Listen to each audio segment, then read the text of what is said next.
Dance should let you free.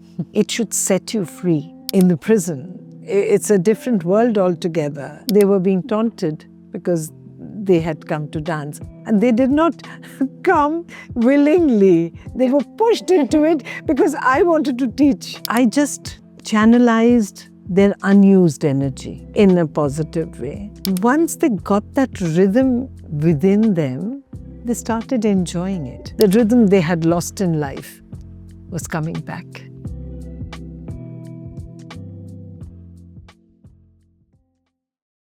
Hello, everyone, and welcome back to the India Autism Center podcast. I'm your host, Sakhi Singhi, and this is your space for conversations about autism awareness, mental health, and inclusion. Our guest today is someone whose very name evokes elegance and warmth. We have with us Alokananda Roy, who's a celebrated Indian classical dancer, choreographer, social reformer, whose work with incarcerated individuals, children with special needs, and marginalized communities has redefined the power of healing. I'm so honored to have her here on this podcast with us. I'm delighted. Thank you so much, ma'am, for taking out the time. I have my first question already for you, which is you've worked with individuals with such diverse needs, right? With convicts, with children with special needs. What inspired you to use dance as a tool for transformation and healing? Honestly speaking, I never plan anything. I just go by the feel of every situation, every individual. Each individual is different, they're unique. And that's, they inspire me. It's not that I have planned to do something with someone, with something in mind. No, I've never done it. My whole life is unplanned. Whatever I have done has been very instinctive and situational. And yes, and whatever I enjoy doing, I do. What I don't enjoy, I will not do. The other thing is, if I believe in something, nobody can stop me. If I don't believe in something, nobody can make me do it. So I suppose all this I believed in, and in spite of hindrances, I think whatever work you do, there will be obstacles, but I don't take it as an obstacle. I just take it as a part of life. Why dance as a form of healing? That's all I know. And I know it heals me. Not any particular style of dance, just dance. Move my body. I feel good. And I think it's the same with everybody. As I said, ABCD, anybody can dance. You don't have to be a dancer to dance. You have to be a dancer to perform. Right. But otherwise, I think it is healing. It is healing. I can feel from within, and I'm a human being like anybody else, and I'm sure it has the same effect, and it has been proved. So I can vouch for it. So the population that, the special needs population that we work with, a lot of them are non-verbal. However, have you seen movement function as a very powerful communication tool for them, like almost cathartic? Very, Yeah. very. Because, if the body speaks, even when I'm talking, Right. I'm using my hands, Right. right? My head, my eyes, my lips. That's a part of the body, right? And for some people, it may not move in coordination, but it moves. Their coordination is different from many others. Sometimes I see children, when they are unmindful, then their mind and body, it doesn't coordinate the way it should. And they are not children with special needs. So it is also the mind that works, and your mind may be saying something else, but your body may be saying something else. But both are languages, Right.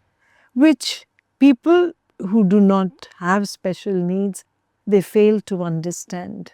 Can you take us back to the first time that you held like a movement session or a dance class for the ex-convicts? What was that feeling for you? Very inspirational and very challenging at the same time. I was teaching men, especially, who did not want to dance, because to them it was something very feminine, Right. right? That's what they were told. But I wanted to teach the boys as well as the girls. When they first came to me, and I knew they would feel this way because I understand boys, I told them the two things I want to tell you. One is, I'll never ask you why you're here. That's none of my business. Till date, I don't ask. But sometimes they come and tell me. That is different. But I will never ask. Second thing is, I will not make you dance like a girl. You will do martial dance, Kalaripayattu, Thangta, which is like karate kung fu. So they could relate to that. Right. And immediately their body language changed. And they said, okay, we will not be called effeminate. In the prison, it's a different world altogether. And yes, it's a different world altogether. They were being taunted because they had come to dance. And they did not come willingly. They were pushed into it because I wanted to teach. Once they got that rhythm within them, they started enjoying it. And it was a recharge for the body, mind, and soul. The rhythm they had lost in life was coming back into their body. That's so lovely. I was actually reading something about the body storing trauma, right? And I'm sure that the population that you've worked with, there's a lot of that you've probably maybe seen in their movements. Yes, yes. And so, I learned something from you just now, the body storing trauma. I felt it, but I couldn't find the word for it. And you gave it to me today. Honestly, when you are tense, when you're traumatized, your whole body reacts, right? It becomes stiff. Right. You become breathless, maybe. But the moment you start feeling a little relaxed, your body relaxes along with your mind. It's a coordination. And once the body takes over, the mind will follow. It's not the other way around. No way, no way. Because this is my observation. Maybe the theory says something else. But sometimes the theory can be reversed. Each individual is different. As I keep saying, they're all unique. You cannot treat any two persons the same way. And I have had people from diverse backgrounds. I still have. Yeah. Some are villagers, some are from towns with different kinds of crime. Putting them under one umbrella and becoming a mother to all of them, it wasn't really difficult. I did not become Ma overnight. I was madam when I went. Okay? Gradually, after a couple of months, one of them called me Ma. And the others followed. Everything, the good and the not so good, it ripples. It's the environment you create that makes a difference. When I go to other prisons, I went to the Hooghly jail the other day. And only one of them knew me, who was in this presidency jail before, got transferred there.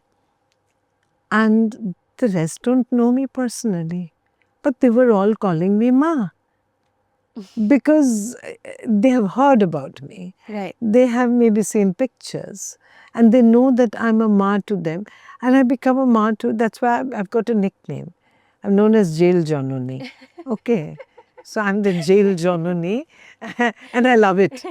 Yes. How many people can boast of being a Jail Janoni? One and only. A quite elegant and calm one. That too. So Oh, yeah. Ask them if I'm calm. when you started off as a class, I mean, you're still a dancer, performer. Why did you think of teaching inmates? Like, of all of the people that you do teach and you could teach, why that population? I don't think. You mentioned. I have very little brain. I'm all heart, all emotion, and I jokingly say that I have so little brain that I tie it up with the turban so that it remains. You see, I was invited as a guest for the International Women's Day.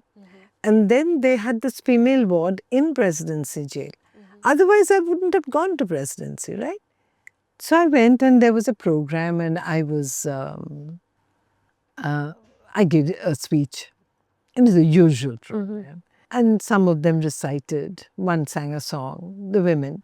And I didn't feel anything much because they were all well dressed that day. It was their day, right? Special day. So I didn't really feel that they were anything different or their life was anything different from us.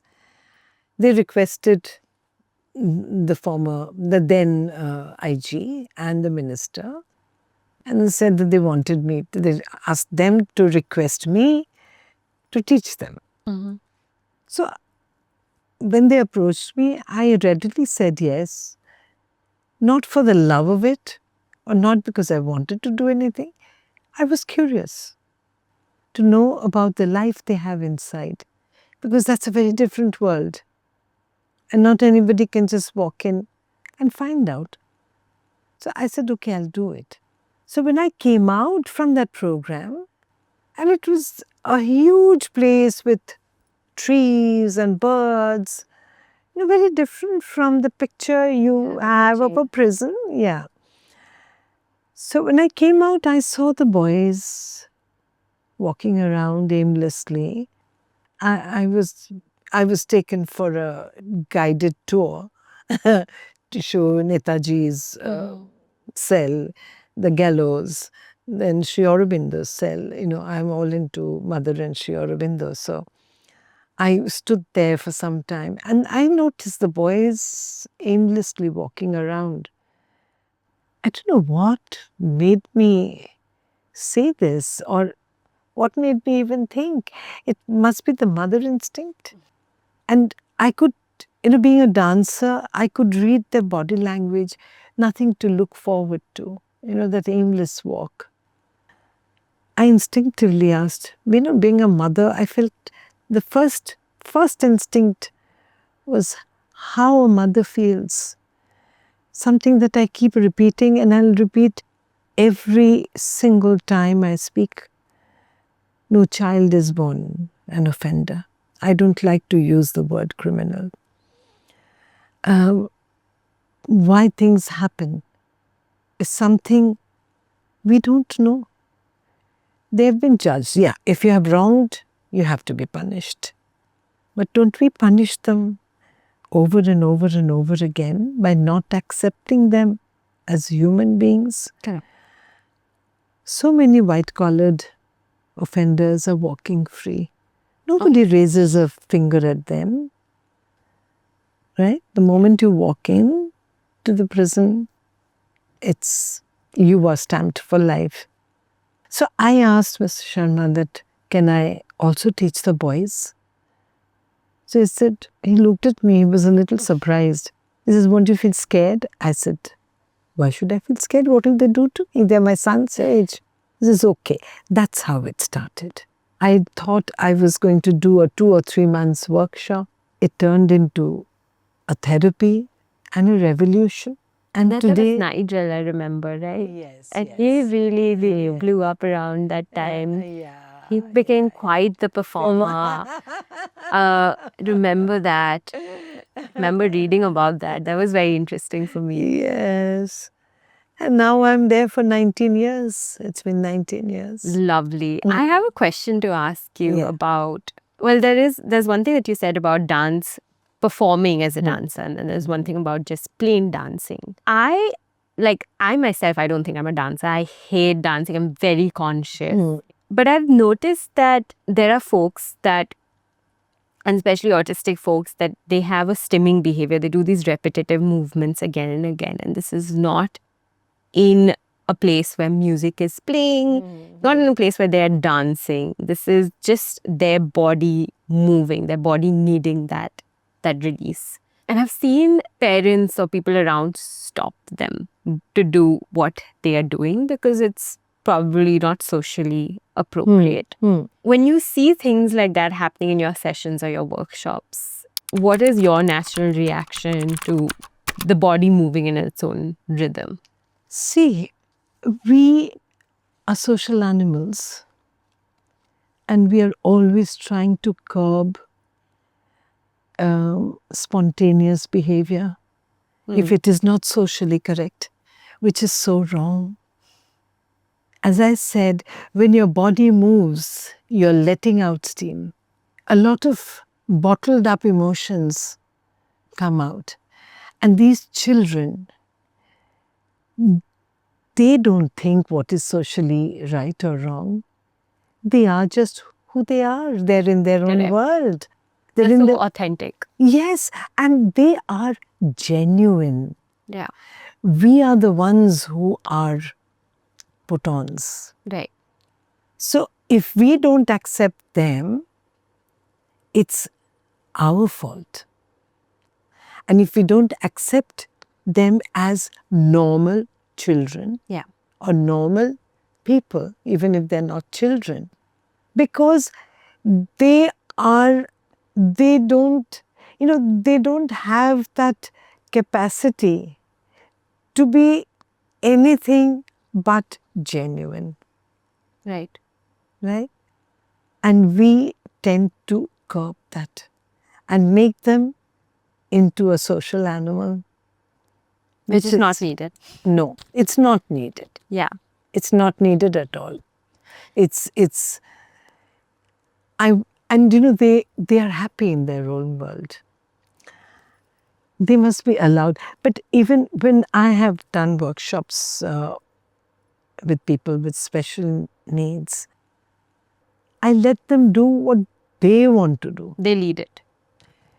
I said, you teach me, right? You tell me what to do. And each body speaks in a different way. And each one is so spontaneous and so natural. We have forgotten to be. We are too systematic. Right. Dance should let you free. It should set you free. Right. It's not academics. So that's why I have no exam in my dance school. Really? Yeah, no. Dance should make you feel free. And then suddenly even your friend becomes your competitor. I don't believe in competition. I don't go for judging any dance competition. No, because I don't believe in it. See, I can see the difference in the prison. I just channelized their unused energy Right. in a positive way. It's not that they don't play games. They have football, they have cricket, they have kabaddi. But that takes care of their energy too, physical energy. But in sports, there is again a competition, aggressiveness that you have to win. Right. When they're dancing together, it's nothing like that. They're all working together to prove that they can do something good.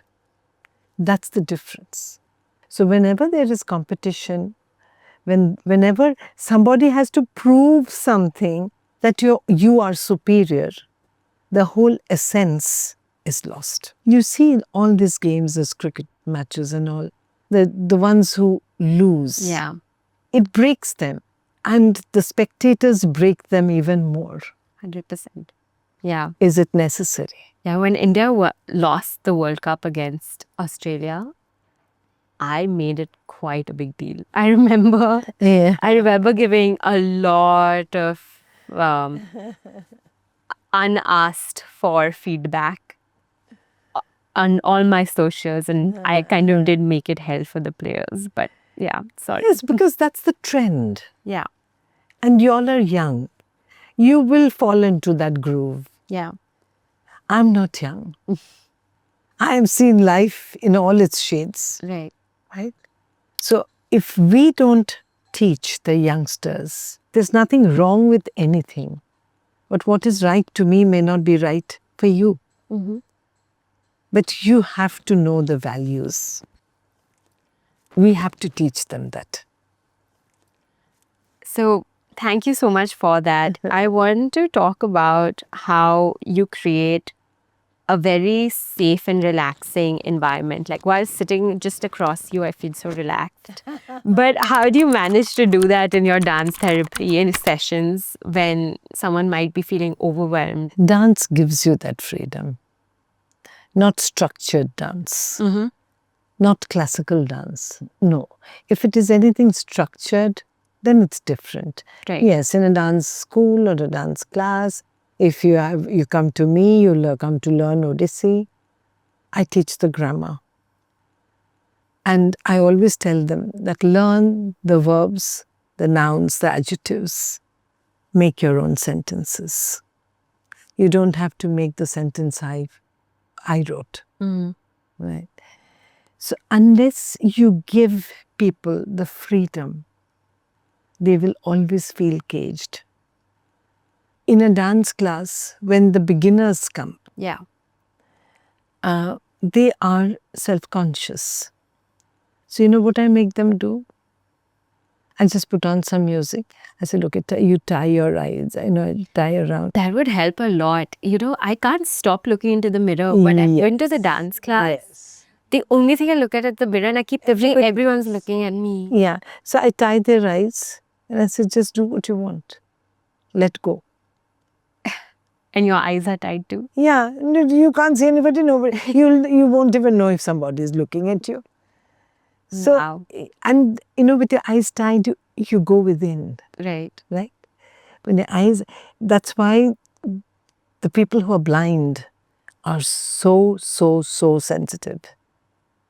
Because they see from within. So I think if the moment you feel that you are being judged, you get self-conscious. So let there be a world where people just can do what they want to do. Nobody has to be. I keep telling my students, I said, you don't have to be a performer. I'm a performer by default. I love dancing, but I never wanted to be a performer. A performance is a commitment. Yes. Right? Show must go on. Yes. And I wanted to be free. Yeah. Maybe because I value freedom so much. I understand the prisoners. Nothing is more valuable than freedom. But you have to be responsible. Your freedom must not hurt somebody else's freedom. Right. In your sessions, when it comes to rhythm and music, what is the selection that you choose when you're conducting the workshops? Is there a specific track you play, or is it just? It must be melodious with rhythm. Because when you're doing a workshop, unless you're doing it for very senior dancers, where I teach them expressions, that is different. But in a regular workshop, if it's a workshop, I use beautiful melodies with a lot of rhythm. Mm-hmm. Is there any that you've noticed particularly make someone feel instantly calm or composed? Of course. Of course. Because usually either I end or I begin with everybody sitting around and I play a music, not a meditative music as such. It has rhythm, but very mild melody and mild rhythm. And I just ask everybody to sit around, shut their eyes, and move while sitting. Their hands, their bodies, everything. And if anybody wants to get up, They can. they can. Walking, just walking in rhythm. They enjoy it. So what advice do you have, ma'am? You have so much wisdom to offer, and it's like, it's really unconventional, you know, for someone who's a classical dancer. All your wisdom is very, very unconventional. What advice do you have to offer to dance teachers, to therapists working in dance movement? What's your advice to them? Don't impose anything that the other one is not comfortable with. Let each individual find their own bodies and rhythm of the body and the mind, and that's how it will work. You cannot put them all together. Even with children with special needs, sometimes I find classes where they are dancing to a certain pattern. Yes. That pattern may not be suitable for one of them. So let each one do what they feel like doing. Right. Any imposition is going to make them retract. So again, the basic word is freedom. What do you think of annual dance concerts that a lot of schools do, where the children just don't want to do the dance? I don't know why anybody is forced into it. If you don't want to do it, don't do it. They can sing. They can just sit and clap. See, everybody cannot have interest in dance. Yeah. They may be good at something else. I mean, I would fail in school on a sports day. Yeah. I'm not a sprinter. But that day is for them. For them. For the athletes, yes. Yes. Yeah. That is their day. Let the dancers' day not be imposed on athletes. Yeah. 100%. Yeah. I'm just trying to think about, and it still kind of happens where parents are always pushing their children to participate, thinking it's always a good idea. You know, like, try this out and try that out. And if dance the first 5 days was not it, then try another 10 sessions or try another 15 sessions. But that's not something that... If something doesn't interest the child, or an adult for that matter, one shouldn't push it. She may be good, or he or she may be good at something else, or his or her interest may be somewhere else. Everybody cannot be put into one slot. You have to do this, and you have to do that, and you have to do that. No, it doesn't happen that way. And in the process, they lose interest in everything else. 100%.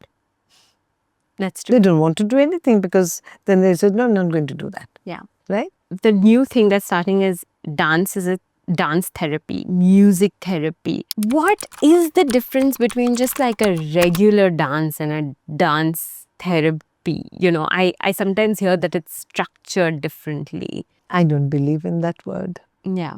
Anything that's therapeutic will happen normally, naturally. As I said, you cannot impose therapy. Right. You have to let each child or each individual grow.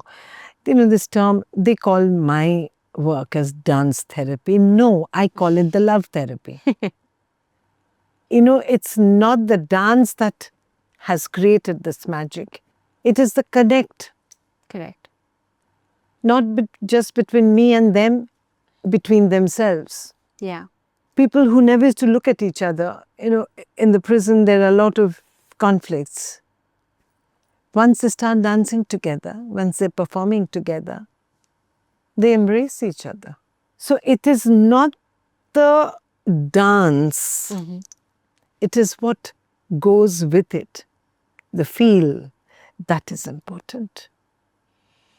Thank you so much for that. Before we wrap up, ma'am, there's a quick true or false segment that I want to play with you. So I'm just going to be asking you simple sentences. Okay. You can say true or false, or Okay. you can justify it with a statement if you Okay. feel. Okay. Dance therapy is only effective when the participant can follow instructions precisely. What is dance therapy? Exactly. Right? It's dance. Yes. So if it's therapeutic, it will happen naturally. It's been, we needed dance therapy, right? When we were small, it was therapy. Correct. It was therapeutic, Correct. is the word. Because we felt good. Anything that makes you feel good is therapeutic, right? Right. I don't think that you can have a course of dance therapy. No. Thank you so much for saying that. Yeah, thank you so much for calling that out, because there's so many of these. I don't like the idea of attaching art and therapy. Like, Yeah. it is therapeutic. It's but therapeutic. so why? It's like saying Yes. chai tea. Like, it's like, Yeah. And you have a certain course. The elementary and then maybe the fundamentals, and then there's a senior course. You can't do that. When you think it's a therapeutic work that you're doing, and if you're doing with children or people with special needs, you cannot put it in one slot. Each mind is different. right. And according to that, the body moves. So you cannot put them under one slot. So, the second statement that I have for you is stimming, in the sense repetitive movement, should always be corrected or discouraged in a dance session, even though you've brought this up. See, it is repetitive movements are still okay for people without special needs. If they are going to perfect something, then you do a repetition movement, repeated movements. But people with special needs, it doesn't work. Let them be. Just let them be. Let them do what they feel like. They don't have to go up on stage to give a perfect performance. Let them be who they are. It is all about making them feel good. It's not about making others feel good by their performance. Thank you. I'm just taking that in. That's really profound. My last one for you is dance sessions for people with special needs must be highly structured to be beneficial. Never. No dance instructions should be structured. Right. No. It loses the charm. And on that note, ma'am, do you have any closing thoughts for us, for the audience that's watching you? Well, dance has been my lifeline. And I have never treated dance, I've never been a professional dancer, mind you. I only started charging a fee when I started my work in the prison. When I was doing the first program, the first show, and I thought of doing it. So it was all very unplanned. My whole life is unplanned. Yeah. So I needed, and there were 60 dancers. And they were doing 3 or 4 dances each. So I needed so many costumes. It was dances of India. So it had all the folk dances, as I said. And they enjoyed doing it. I asked a few elite ladies, I said, will you help? Come on, will you contribute some? And then I can go to Bara Bazaar and buy some material for their costumes. So they laughed, said, okay, we'll see. Right. Nobody said no, but Nobody said yes. nobody said yes then. And then when I was walking away, I heard one of them say that, oh, she's just glamorizing criminals. That hurt. That hurt. So whenever people say something like that, I said, you never know. No child is born an offender or a criminal. She used the word criminal. You never know when, even as an accident, you may land up there. Nobody knows. Would you like to be called a criminal? And if somebody is trying to sort of stand by you, would you say that, that person is glamorizing you? No. Why I never used to take money? For the simple reason, even my husband used to say, okay, you don't need to. Just enjoy dancing. You enjoy it, you do it. Half the people don't pay me even now, so it's okay. I just love dancing. Okay, when I want to dance, I dance. I'm a performer by default, as I said. But that's when because if somebody cannot give me, that doesn't mean that person doesn't want me to perform. It's just that maybe that person cannot afford. I don't want that. I never wanted that. So that's why I didn't charge anybody. But then I had to take care of this. Of course. My baby. You have very many babies. Too many. More than 200 have been released so far. Wow, that's amazing. And nobody has gone back to the dark world. That's lovely. That's my achievement. Such an achievement. Wow. That's my achievement.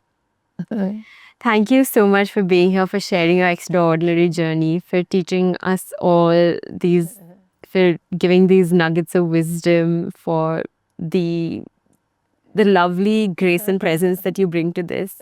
For everyone watching, I hope this gave you a very fresh perspective on dance. I'm not going to say dance therapy. So dance, on autism, neurodivergence, mental health, and the human capacity for transformation. If you've liked this conversation that we had with Alokananda ma'am, please think of liking, sharing, commenting, subscribing. And the comments that you leave, we hope to convey the same comments to ma'am herself. Your support can really help us reach more families, more caregivers, and more change makers around the world. Until next time, and think about clicking any of the videos popping up in your screen.